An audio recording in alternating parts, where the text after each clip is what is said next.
Today's presenter is Ian Harris, course leader for School Computing. And Ian is going to share some practical advice and solutions on how we can protect ourselves from cyber attack. Something that I'm really interested in because I'm sure I'm probably one of the worst with how I perform online using the worst passwords, etc. So I look forward to hearing more from Ian. So thank you, Ian. I'll now pass to you. Thank you. Good morning. Hopefully everyone can hear me okay this morning. I have a few slides to talk through as we go along, and a couple of video clips embedded in there to try and demonstrate some of the technology and techniques I'm thinking of. But just to put some background context in there, normally I would teach in the School of Computing, where we've got some dedicated space to demonstrate and talk through this kind of content. So obviously in the new normal, bear with me whilst we put this online, but you know, the things I'm going to demonstrate and talk to today are some of the examples of what I teach in the classroom to our students, undergrad and postgraduate. So the takeaway from there is it's very easy, some of the things that I'm going to demonstrate today. So because it's very easy, it then increases the risk of the kind of cyber attacks that we might experience out in the real world. So to start with, I'm sure most people are aware of what phishing is, but there is also vishing and smishing. So phishing is the typical cybercrime where you're targeted to try and exploit you for money or credentials or some kind of information that's sensitive to you, be it your banking or credit card details. And most of us are familiar with phishing. That's the traditional email. And that's something I'm going to sort of demonstrate a little bit later. But the vishing, for those that maybe aren't so familiar with vishing, vishing is the voice phishing, for a kind of a bad combination of words there. And these are the phone calls that certainly I get many of, usually one a day, where someone claims to be from Windows support or British Telecom, that there's a problem with your internet. Just putting it out there right now, Microsoft or BT are not going to phone you to tell you there's a problem with your internet. Or the other one is Amazon with your $49.99 needs to be refunded or something for your Prime account. Almost all of these will be fake. Please just hang up. There's no need to continue with them. The smishing one, which again is an odd combination of acronyms, is the SMS phishing. Where you will from time to time get a text message claiming to be from Royal Bank or Lloyds Bank or whichever company it might be. And again, these are an attempt to get you to provide some identifiable information, credit card numbers, things like that. Now, phishing has been going on for years. So the little chart that I've got there is just to demonstrate that it's still increasing. So this particular chart there on the right is a survey from just this last year in Japan. It was the most up-to-date data I could find quickly for this. But it's just the trend that attacks are still on the increase. But specifically, that one is talking about spearfishing. And spearfishing is a slightly different technique where rather than the mass mailing to everybody to say, you know, dear customer, please click here, a spearfishing attack is customized to try and identify a person. Now, hopefully AJ doesn't mind, but I shared on LinkedIn that this event was happening. And AJ responded to say he was looking forward to it. It's great, you know, social engagement, this kind of stuff. But this immediately becomes an opportunity for someone to target a message to whoever's responded to this. So we can imagine a scenario becomes, dear AJ, here is the link to the webinar. It immediately feels much more authentic. It's something that I have mentioned I'm interested in. It's something that is current. If the message appeared in the next day or two, it would feel that it was, you know, directly related. So these kind of social media engagements raise your profile, but equally raise the profile that you may be a targeted kind of victim.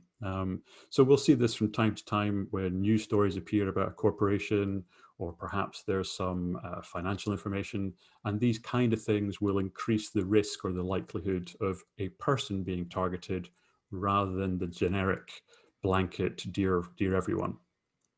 The alternative that comes with this is what we sometimes refer to as whaling. We're not very imaginative when we think up these terms, but this is where we're targeting a big fish executive. And this happens in Aberdeen. It's certainly happened in the last few years, where somebody who has responsibility for finance may well be targeted in one of these spearfishing campaigns, because I could put a hacker could put a lot of time into one of these attacks for one big payoff. So if I'm going to spend several days, weeks, I want it to be a payoff. So I may well spend the time and effort targeting a big payoff person rather than the blanket email. So there's a trade there. I have to catch myself from time to time. I tend to say I would do this, I would do that. A hacker would do this, or an attacker would do that. So how might you go ahead and identify some of the phishing? Now, these are kind of typical rules. This is to fill in some background, which I'm going to demonstrate later on. So if you're receiving an email or maybe a text message or a phone call, some of these would apply, the kind of rules that you're looking for. It's from a person that you don't recognize, or an unusual email address or something like that. And the email address can be hard to spot. So my example there is, maybe you got an email from support@appleiphone.com. Feels kind of authentic, but anyone could register these domains. It's a almost free cost. So you could create all sorts of authentic sounding domains. But maybe it's out of the blue, or it's out of character, not in the usual style you might expect from that person. Equally, if you're included in a long list of addresses that you don't recognize, that perhaps you're bundled into some distribution list, that again might be unusual. Hyperlinks, and again, I've got a video clip to talk about this, that perhaps there's links in there that maybe don't go to where they claim to go. The date, time that the email was sent, would it be unusual for that person to send you an email at that date and time? Certainly office hours might be normal. Suddenly getting an email at 3 or 4 in the morning, which might be unusual for our time zone, but potentially that's the hacker's time zone. So it's middle of the day for them. As an aside, one of our project students here now, Robert Gordon's, did a research project looking at date and times of cyber attack, and evidence suggests, and again, I choose my words with care, that it followed office hours out in Asia, that it didn't really matter where in the world the victim was. Attacks went up, office hours for out in Asia time zones, and attacks went down out of office hours in Asia time zones. No matter where we were, the attacks followed those kind of times. Data suggests. The subject line perhaps is misleading or irrelevant. It's not related to the content of the email. But equally, one of the tricks that they'll use is they will make it appear to be a reply. So it'll have the re-comment, a reply to a message that you never sent. Maybe it makes it feel like it's middle of a conversation. There's something that needs to be done here. Attachments, and I know certainly many people get the advice about attachments that we need to worry about, is there a dangerous type of attachment on there? So an executable, certainly Microsoft products, Outlook will warn you or try and deny those, but maybe it's a SWF, and that's an old Flash format, probably disappearing rapidly. PDFs traditionally have many vulnerabilities embedded in there. The only genuinely safe type of attachment you can open would be a text, TXT, but you'll unlikely receive those. It's going to be Word documents, email, Excel spreadsheets, things like that. So do think carefully about what attachment you're opening. The content of the message, so in the actual message body, traditionally, again, phishing emails will come with what we would refer to as a call to action. So it's something to make me panic. Oh, you haven't paid your tax bill. Oh, your TV license is due to expire. Your Amazon Prime was rejected, or something along those lines. The idea is to get you to respond quickly without having time to think about it. Now, I grew up with email, so it's not new to me, but email is not an immediate kind of communication. So if there was something that genuinely wanted you to respond quickly, why would they use email? Is kind of the message that we're getting there. Email is such a slow, non-guaranteed kind of correspondence that it would be extremely unusual for someone to really need you to do something important in an email. Equally, watch out for bad spelling and grammar in email messages. These are the things that are kind of the giveaways. The line there I've got about, is it a threat or is it a blackmail? I have seen a number of messages, and I receive them as well. It's suggesting that they've been tracking me and hacked my computer already. They know what I've been up to, and oh, I must respond immediately, or they're going to blackmail me, or they're threatening me or my family. Some of them, I certainly have seen recently, are very clever in that they will embed or show me a password from years ago. Look, we know this was your password, proves they know something about me, and then they go into their boilerplate text to try and blackmail me into something. These are all faked, all engineered, so don't worry about them. But equally, the gut feeling, does this message feel authentic? And I've got some examples to show. But first of all, the video clip that I've put together here. So this is me running in a isolated machine. This is an email client. And what I'm trying to demonstrate here is that the details that we see in the sender address, the who it's from, the organization, the reply to email can be anything. Email, traditionally, I appreciate there are some clever technologies out there now. Email doesn't care about what you claim your identity is. It will allow you to put anything in those boxes and press send. And then the receiver will see that it appears to come from Mr. Anon Mouse. We can customize that in any way we like. The only thing you require is actually an account to send the email through. So that's a Gmail account, Yahoo email, whatever that might be. But the fields at the top about who it's from can literally be anything. If you're into the sort of technology of this, or if you're in kind of a place in industry to worry about this, that there are now some clever techniques to blacklist, identify senders who aren't really who they say they are, but it's not very well used yet. So these are still some of the problems. Just as an aside here, this is our attacker demonstrating that they can embed links, which don't necessarily show what the link is going to. So in that case, the top link there was fakebook.com. Okay, that's a fairly obvious one. But the second one here is a kind of what I would call typo squatting. So the idea here is that the address typed in is LinkedIn, albeit with a minor spelling mistake in there. So it's actually got two I's, which is really difficult to spot on this screen. On your mobile phone, your tablets, again, that might get harder to spot. So just because it looks like a real URL doesn't actually mean it is a real URL. So here we go. We've got our receiver who's just received the message. And as we see, it appears to come from a Mr. Anon Mouse. And the reply to addresses, the emails at the top, they all appear to be what was typed in, albeit that just doesn't exist. That is never going to work. And here just at the bottom, and again, I'll talk about these later on, you can see that the receiver is now hovering the cursor over that URL, and you can see where that actually goes to, but you've got to look closely. So my next sequence, again, this is our receiver, has just received a bunch of email messages. And you'll see some of the kind of traditional ones that you'll see in my history there. Again, we're just checking the URL. This one, for example, from IT Services, RGU recently, we have received many of those. It's the call to action, click on something, you know, you need to reset your passwords. The are you available at the moment one is an example that we received in the department, so in the computing department, our head of school. His account wasn't hacked, but they found his details online and sent messages to all the staff with are you available, one line. It was unusual, no denying, but even within the department, computing people, we should know better. A number of people replied to the email message saying, yes, I'm available.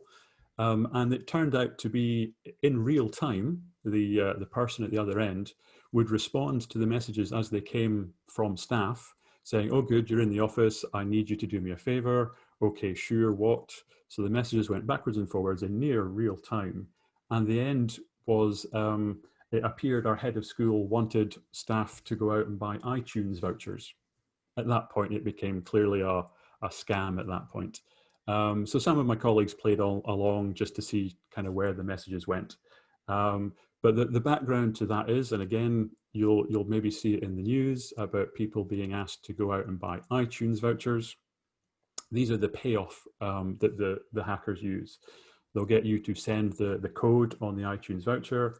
They'll then either resell that, I imagine it's somewhat of a loss, or alternatively use that iTunes voucher to buy their own apps that they've posted to the Apple iTunes store and then get the commission back on paying that.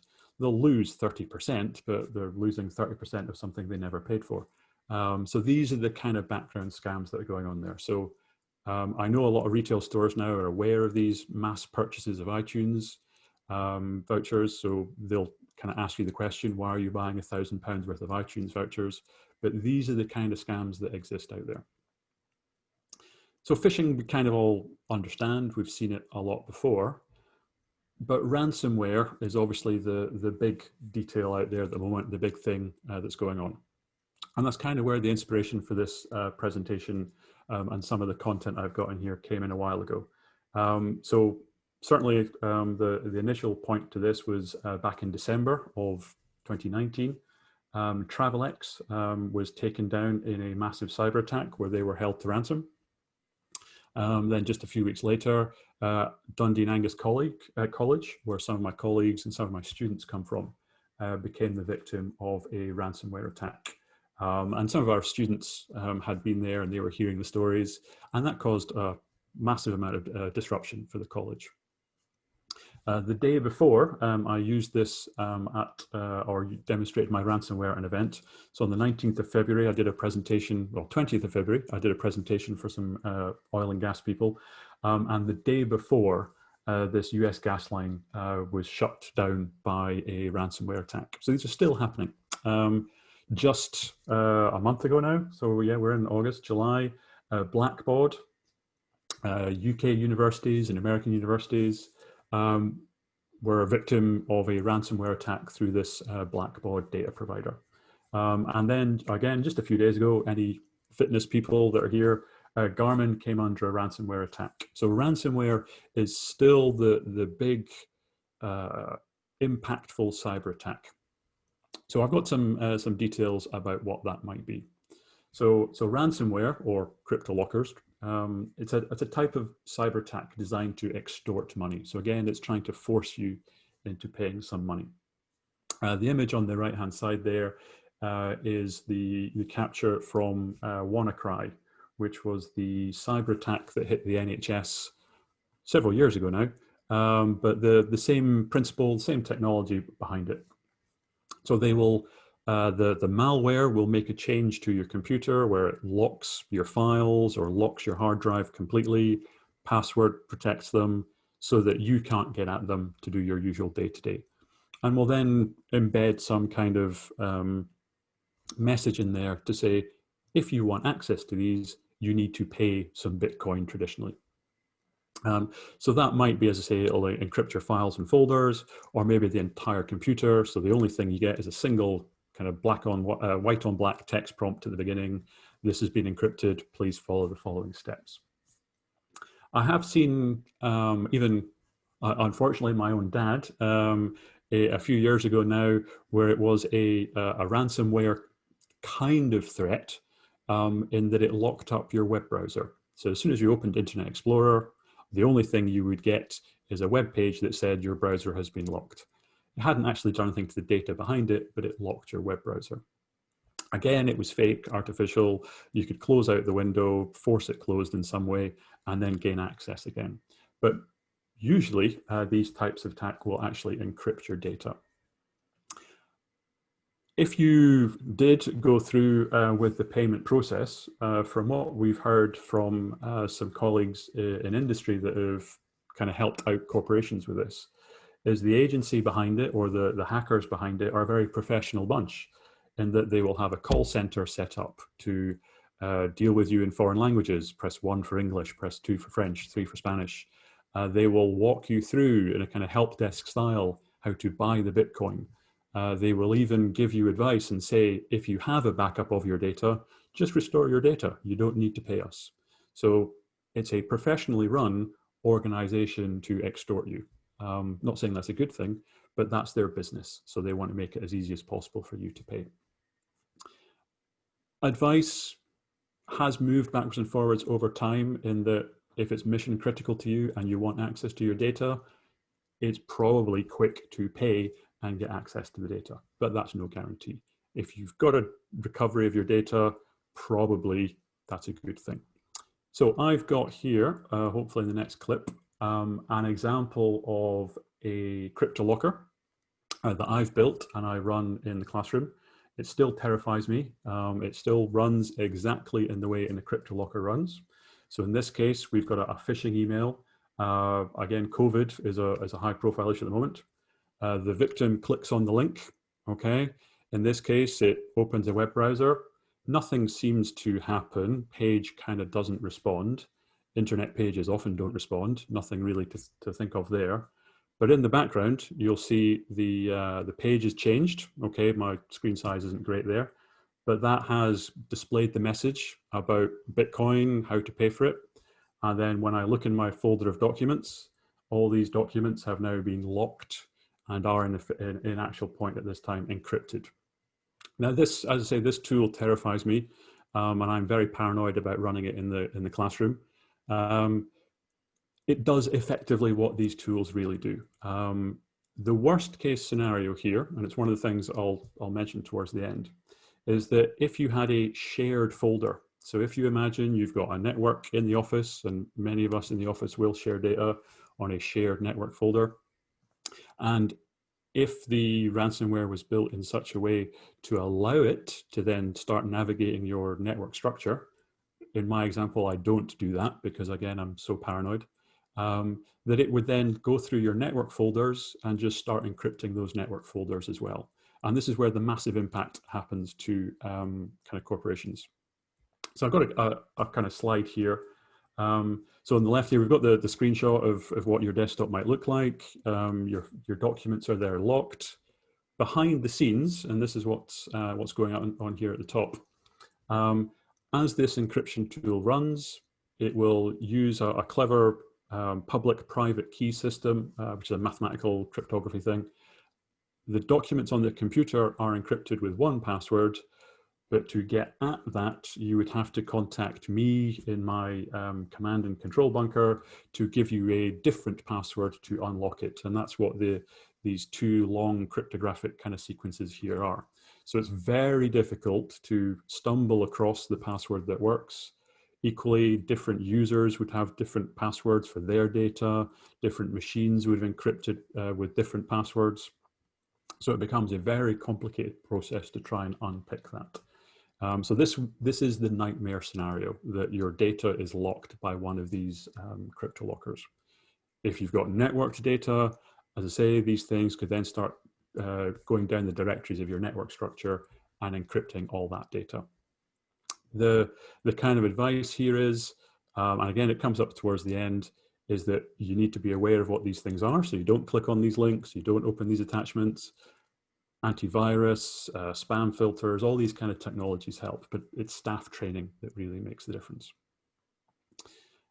And on to that kind of staff training, passwords are the big thing that you can actually make a difference with. So a password manager, for example, is a good thing, and I've got some details about that, so I'll cover that. But the video clip that's playing there is from this haveibeenpwned.com site. Now, what this is a test website where you can identify if your email address typically has been hacked or dumped out from one of these data leaks in the past. So I put in my own email address there. I scrolled past pretty quick, but my email address at home has been leaked in at least 10 exports of data across a range of services. So LinkedIn, Adobe, Zynga Gaming there, MyFitnessPal, not that I'm particularly athletic, but my data has been leaked at least 10 times. So my username typically is an email address on a website is now at risk. So what this website is trying to tell you is that you would want to be changing passwords if you've used a password on one of these websites. Is kind of what that's getting at. Again, good password practice about avoiding common words and phrases and combinations. We all know this, we're all told this, but we don't often do it. Longer passwords are better.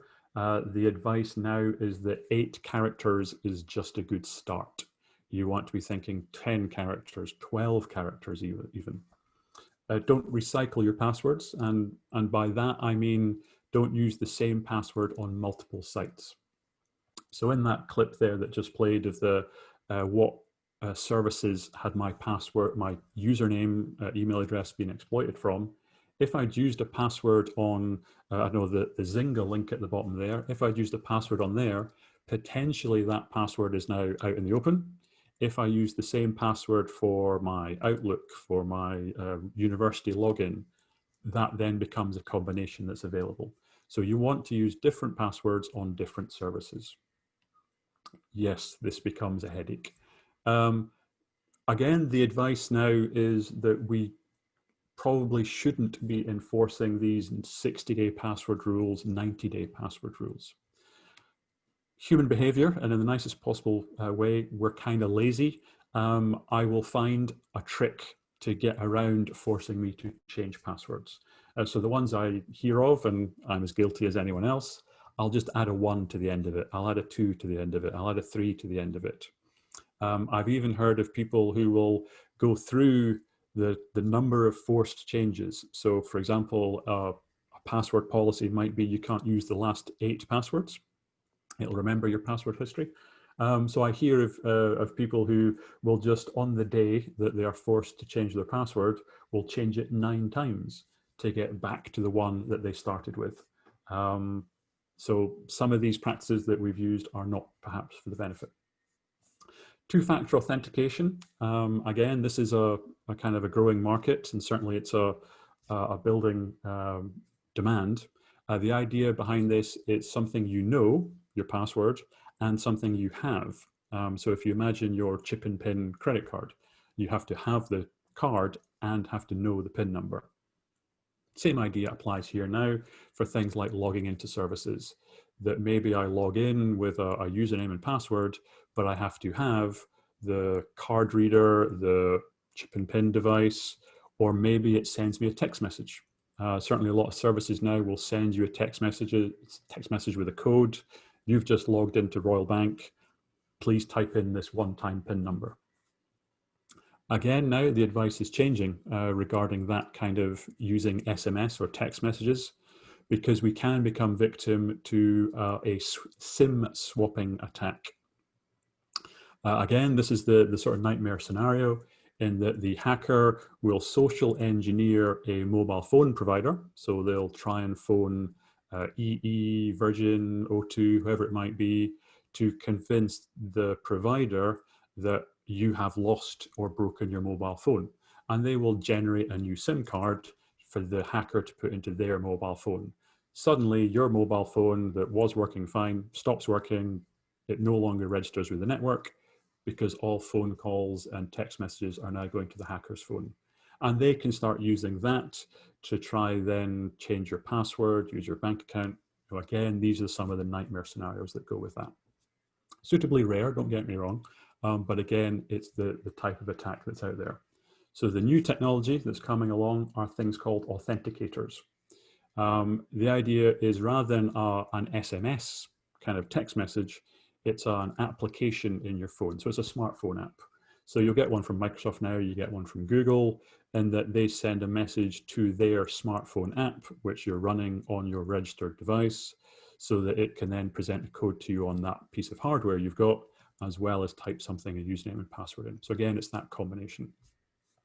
Some of you may be of an age to remember the RSA tokens. So this is a hardware device that was constantly generating pseudo-random numbers or random numbers, which actually followed a sequence that you would then type in to match what the server expected as you logged in. World of Warcraft still use these, some of the gaming sites still use these, and it's again a way of protecting your login by having a physical device that comes with it. So protecting your password, having good passwords is the way to go. On that password manager, LastPass is a suitable one, but there are device-specific ones. Apple, for example, have their own technique.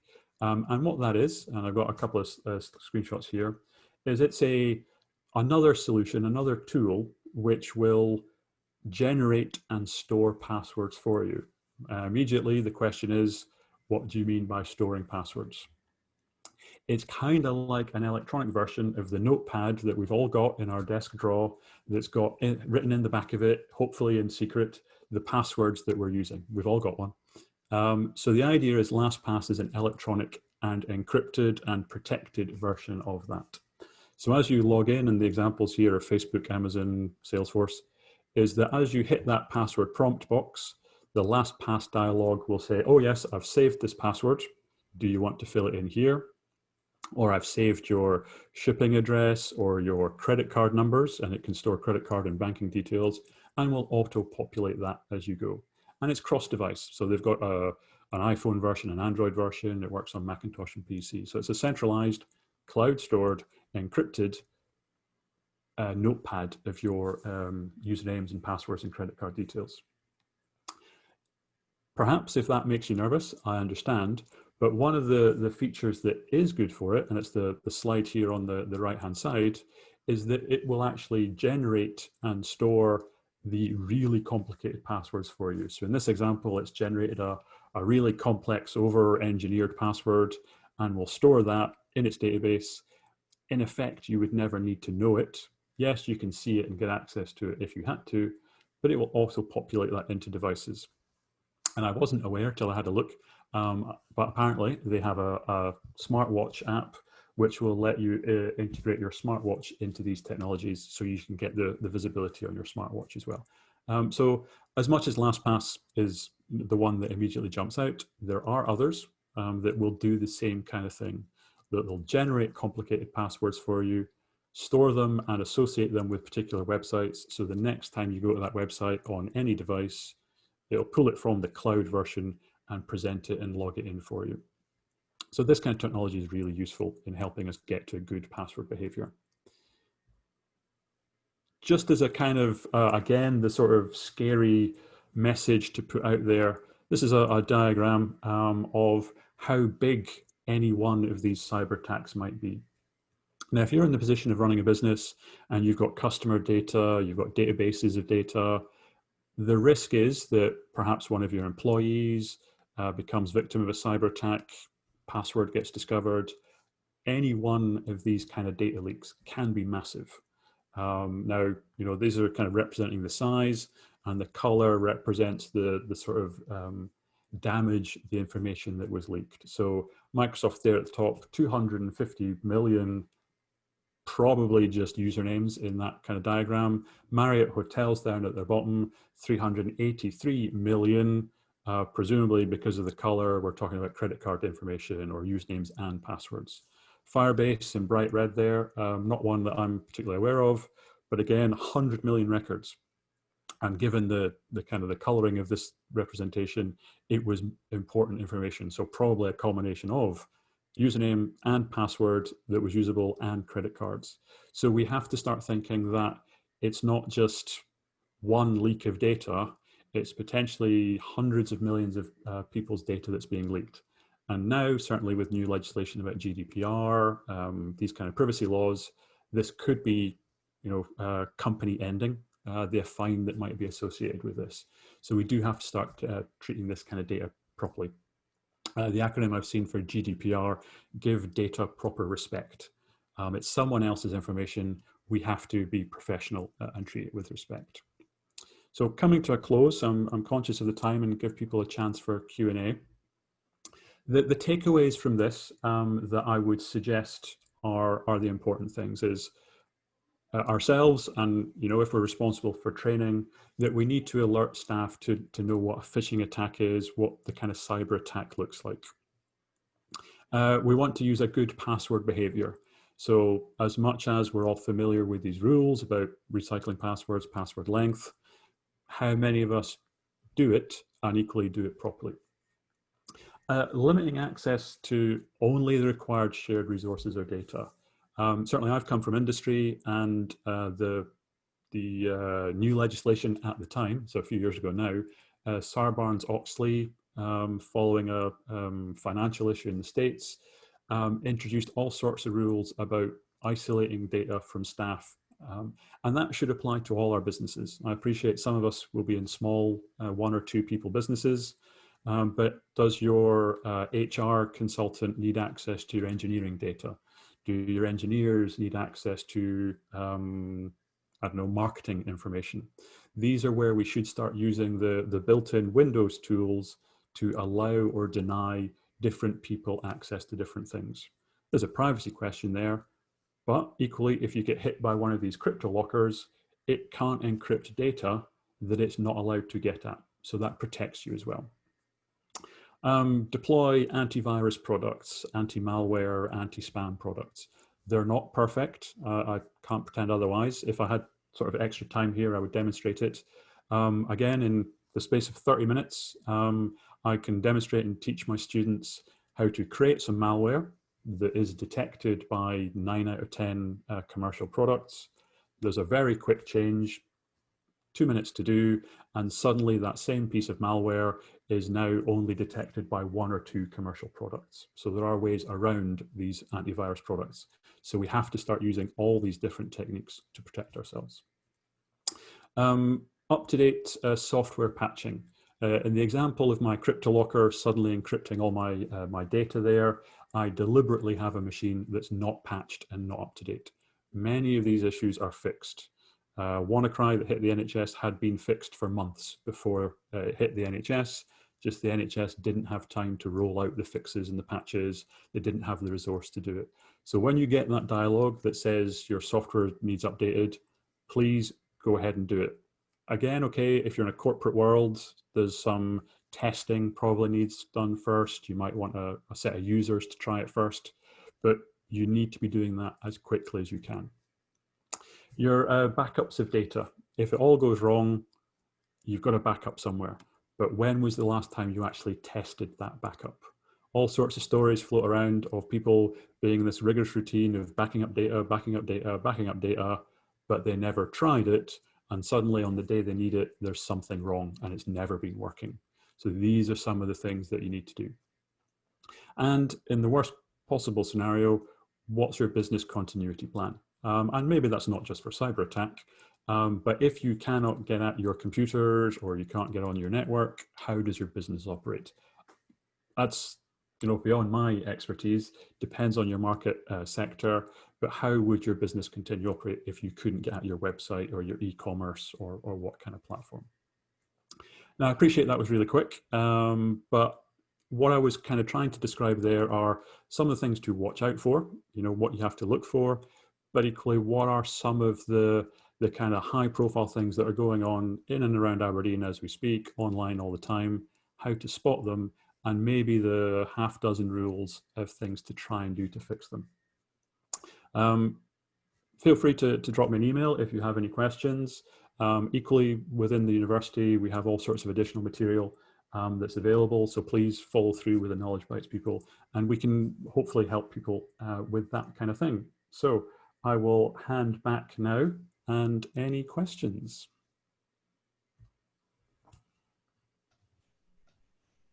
Perfect. Thank you very much, Ian. I don't know if you maybe want to take down your presentation. Great. That was a fantastic presentation, and there's a few questions coming in, which is great, but I'm sure everyone's a bit like myself, slightly terrified now and desperately wanting to go and have a look at Have I Been Pawned website and also change my password. So thank you for that. So just coming on to some of the questions, Ian. So I've got a question here from John Gilmore, and he's asking, how are online platforms like Microsoft 365 affected by some of these attacks? I haven't kind of looked under the hood to see how Microsoft 365 operates, but what you're paying for by using something like Microsoft 365 is the resilience that their expertise will bring to it. So they will have some very good email and phishing and antivirus products. Certainly some of the cloud providers I've seen come with a pre-packaged backup and version history solution. So should one or more of your documents be encrypted or locked up by a ransomware cryptolocker, they maintain a history of documents that you can roll back to. Equally, they will enforce all sorts of password rules. Potentially, they will demand that you use the two-factor authentication. So as much as it's in the cloud, it's not yours, that's what you're paying for, the expertise that Microsoft would bring to it. Thanks, Ian. And I guess I'm just thinking about that because I guess more and more people are probably, because you're working remotely, using things like Teams or like today using Zoom. And I know there's been quite a lot, particularly around the use of Zoom, that there was a lot of issues at the start where people were being hacked and some inappropriate material was being shown on videos. Are these sort of companies really taking more protection to avoid this? Certainly, as you say, with Zoom, in the early days of the new normal, the online teaching, church services, people had jumped to use Zoom, and we're using it here today. And the companies have very quickly recognized some of the flaws. So Zoom, for example, there's the options to lock the room, prevent participants coming in with their camera switched on, or they have to come in muted, things like that. Zoom equally have added all sorts of extra encryption. The other tool that we've used within the department is a thing called Whereby, and very quickly they introduced the same kind of technique that you could lock the room, people would have to knock virtually before they can come in. So yes, as much as we're all working from home, these kind of flaws are being spotted very rapidly because suddenly there's so many more users on them. Teams, for example, was very much a corporate tool. Never really gained much traction even 2 years ago, and now suddenly is in high demand, and Microsoft have added all sorts of extra features and encryption to it. So yes, use with caution, but the security industry professionals, I was about to say professionals like myself, academics are looking at it to understand how these things work and where the encryption is. So they're getting much more high profile now. Thank you. I've got a couple of very similar questions from Donella and an anonymous attendee, asking what do you think will be the biggest threat in the future from a cybersecurity perspective? The kind of the market interest or the kind of professional interest at the moment is in a combination of IoT, so that's the Internet of Things, or the new buzzword now is IoE, or Internet of Everything. And this is, of course, was now that we have the 5G network or 4G network, we've got smart homes, all these things getting plugged in are now communicating, sharing data. And again, I'm showing my age. When I went through my first degree in my school days, I had a good computer and it had all of 4 megabytes of RAM and a 33 megahertz processor. You get more than that now in a light switch, or more than that now in a plug socket. So these things are tiny and very powerful. So if they get hacked, or when they get hacked, they become a massively useful resource. So all these sensor devices, smart light switches, internet toasters, whatever it might be, those are a massive then vulnerable kind of interface that people can throw attacks at. So these are the things that we need to start understanding. And there's millions of them already out there. Professionals, the industry needs to understand what kind of protection they need. And I guess even just thinking about things like the sort of smart speakers like Alexa, or even on your phone, and you'll be speaking, and would you give any advice there about, because I know myself, I'll be talking about, say, going on holiday somewhere to a destination, and then suddenly on my Facebook page I'll get all these adverts for that destination coming up. Okay. What would your advice be on that? There's a couple of things going on there. Question that comes up, and it's maybe vaguely related, about kind of internet tracking, cookies, marketing, that sort of stuff. Yes, there's a bit of a anecdotal, apocryphal story that Alexa and Amazon and your phone, they're always listening. And then the next day you get an advert on Facebook that, oh yes, you were talking about tattoos. Suddenly you're getting adverts for tattoos. I'm probably overly cynical. I don't think that's true. Okay. The way the massive marketing engine works now, and how they track you through cookies, your activity, your likes and shares and Facebook posts, it's probably somewhere in there that you've spoken to friends or chatted with, or because one of your colleagues has then looked at holidays to Mauritius because you're friends with that colleague. Facebook then identifies, oh, your colleague was looking at Facebook and Mauritius and whatever. Because you're friends, you're in the same demographic. Therefore, I will start advertising the same thing to you. Oh. So if you happen to be in a chat with your buddies about, I don't know, Brewdog, beer for me, for example, I will start getting those adverts because my buddies are Googling and Facebooking, and the internet engine knows that we're all associated in some graph-like fashion. So that's where I think a lot of this stuff comes from, that maybe you didn't directly look for a new lawnmower, but one of your friends did. And then when you're talking about it, you suddenly get an advert in that weird kind of creepy way. Yeah. It is kind of sinister, I don't deny. But the long and the short of it is, if we want to use these services like Facebook, like Amazon, like Alexa, we have to pay in some way, shape or form, and that is in the advertising.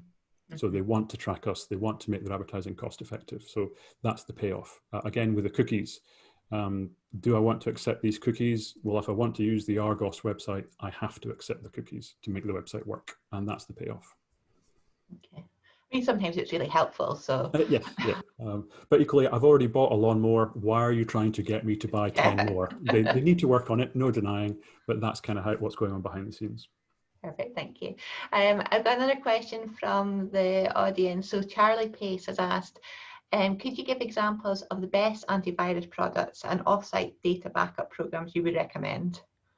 I'm not on commission, so I'll try and kind of be generic about this. Best would be a kind of subjective term, and what might be best this year is probably not the best next year. So my approach to that would be, certainly if you're in a kind of corporate or business kind of world, my usual advice is have one product on the laptops or the desktops. So maybe you've got Norton.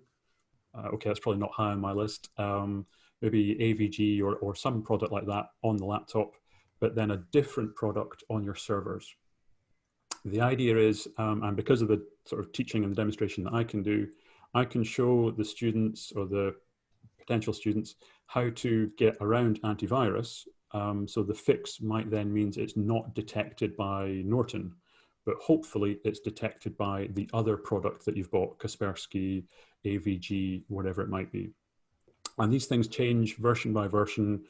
Whichever one I said today may well change tomorrow.